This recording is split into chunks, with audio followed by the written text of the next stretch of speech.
Skeleton Crew Episode 8. I must admit, though the first 7 chapters didn't impress me, the final installment was far worse than imagined. Grand Admiral Sean and I will speak the truth, which will upset the dozens of fiercely loyal croupies. I'll say a few words about Skeleton Crew's week finale.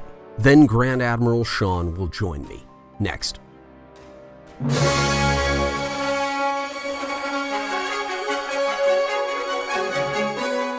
Welcome to Galactic Initiative. I'm your host, Jeff. Which is worse, a well-executed bad idea or a poorly executed good idea? Skeleton Crew was, in the end, the latter. The final episode exposed the series' substandard premise, nuance, and excitement. Jod Nanawood was a greedy, stupid man. Time and time again, he was delayed and distracted. His incompetence diminished all conflicts. So the plot devolved into melodrama. Stab the eye, threaten the child, wrestle for the lever. Hackneyed scenarios. When he could have stunned or killed anyone near the lever with his blaster, he turned on his lightsaber. At-Atten's supervisor was a computer, but Farah never told anyone, even when it stranded her only child beyond the barrier, which she knew to be an artificial screen. The pirates invaded At-Atten despite their aversion to governance. They could have departed with an all-time score, but instead, they opted for management of a coinage factory. The infamous pirate Captain Renaud, no part in the story.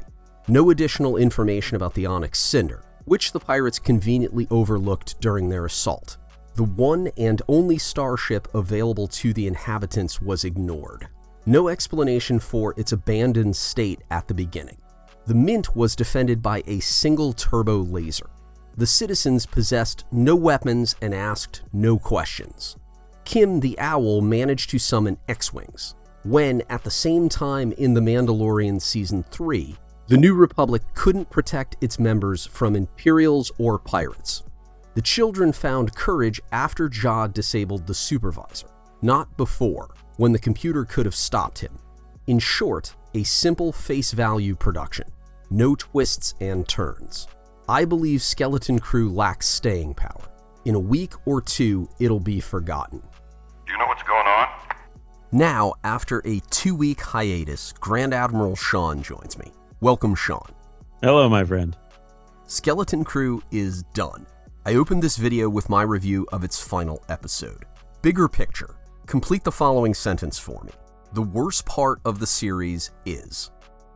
For me, the worst part, I think, is something that you and I have talked about since Disney took this thing over, is it feels like the producers, writers, directors, whatever, have not really been good stewards of our time. You have what feels like filler episodes.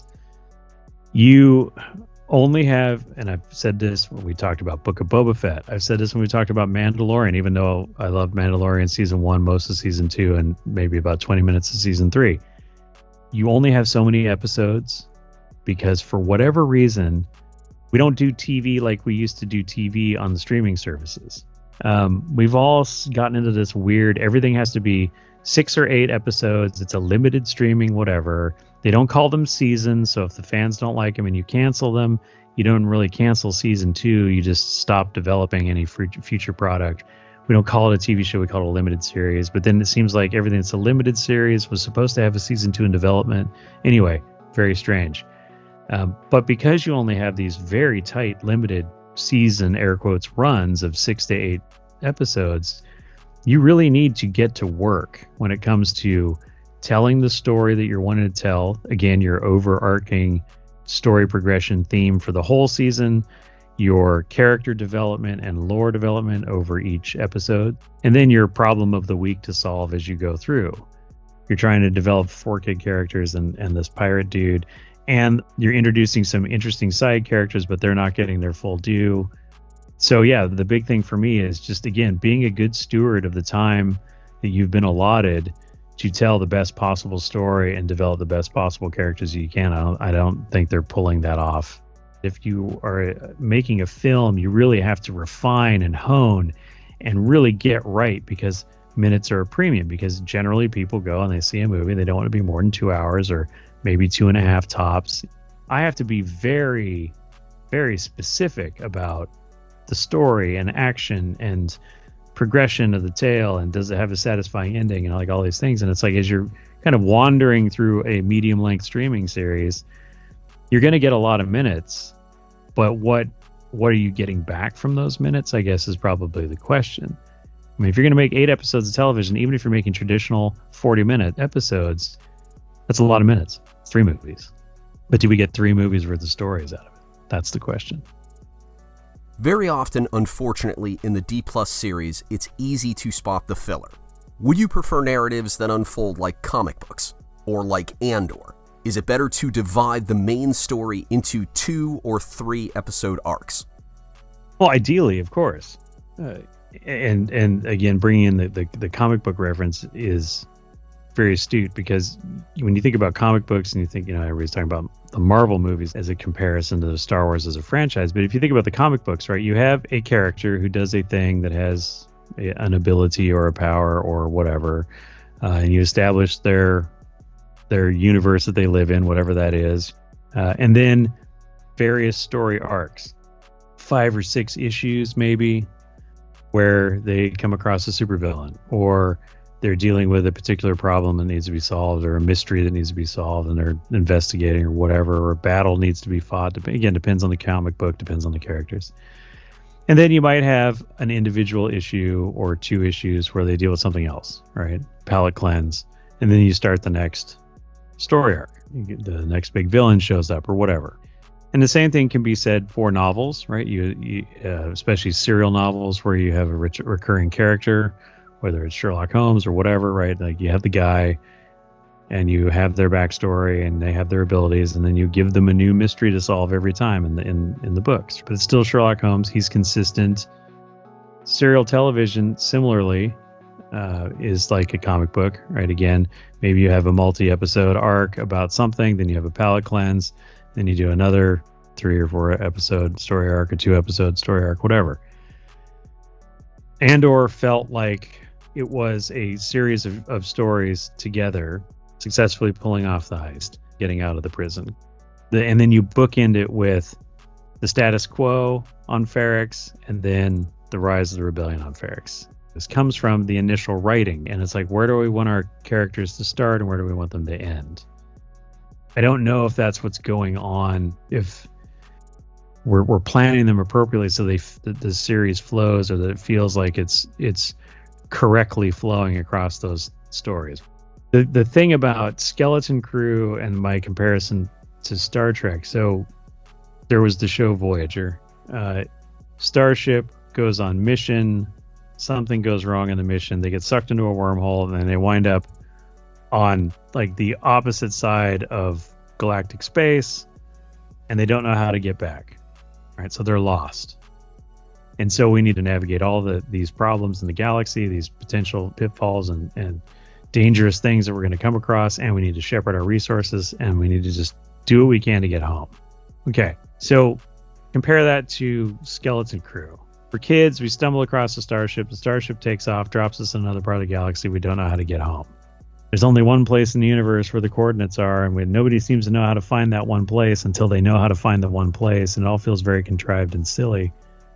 We were talking about the robot and how he's always known, and even though he might not have always known the exact coordinates, he's always known where the exact coordinates live, but nobody could seem to figure out how to get him to say that, even though we figured out how to get him to say it 5 episodes into the show. So if you had fixed the premise of this show, it might be a lot better, it might be a lot more enjoyable, but the premise that you've set felt disjointed and not connected correctly. So it's not a series of stories, but it just, again, it feels like when somebody says you have a TV show and it's only going to be 8 episodes, you really now have to figure out, how do I achieve something that a traditional TV show would get almost a year's worth of weekly television out of, 9 months of weekly television or whatever, at 40 minutes a pop over 22 episodes, right? We have time to really kind of take it slow and get into stuff and get into the minds of the characters and how they interact with one another and their relationships and their history and their family and where they come from and their values and like all these things. But when somebody says 8 episodes, 5 main characters, and then you've got a mystery to solve and you've got this other adventure you have to have, and then you got to try and keep it light and fun and occasionally pull out a lightsaber, you start worrying about those other things over the actual execution of a coherent plot. Again, your producers, writers, directors, whatever, have not been good stewards of our time. As I listened to your analysis, I wanted to pose another question. George Lucas manifested his vision for Star Wars. He dictated the narratives, advised the production teams, and approved the final cuts. He was the strength, the creative force. Pardon my pun. Since his departure, Star Wars as an IP has lacked cohesion.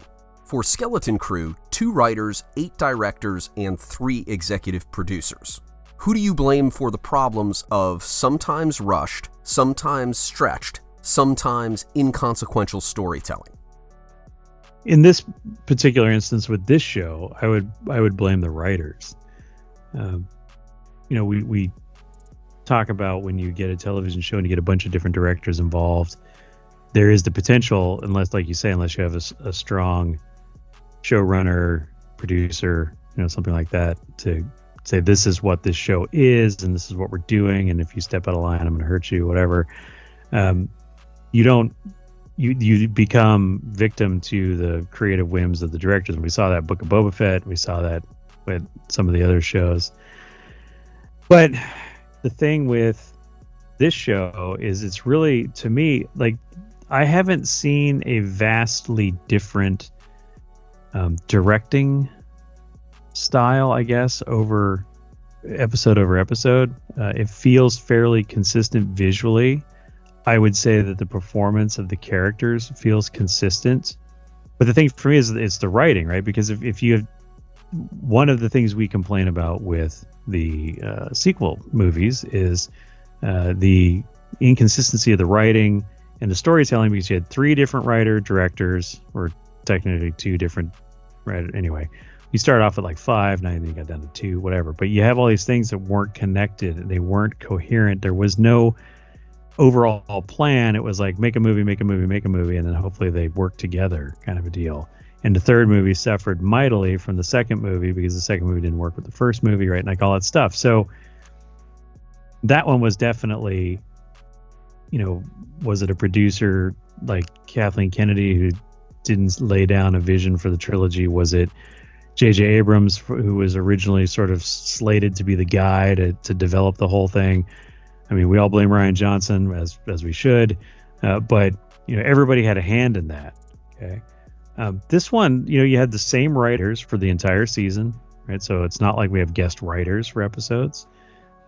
Yes, we had multiple directors, but it feels consistent from episode to episode. So I'm gonna have to put this one on the writers, because they're the ones that are supposed to put this puzzle together. They're the one that's supposed to have all the pieces, the story, where the characters go, who they are, how they develop, what the end product or the goal line, for this particular, series is. Where are we supposed to end up here after 8 episodes?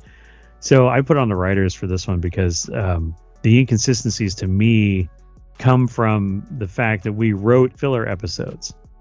Does that help us solve the characters' problems of getting home? No.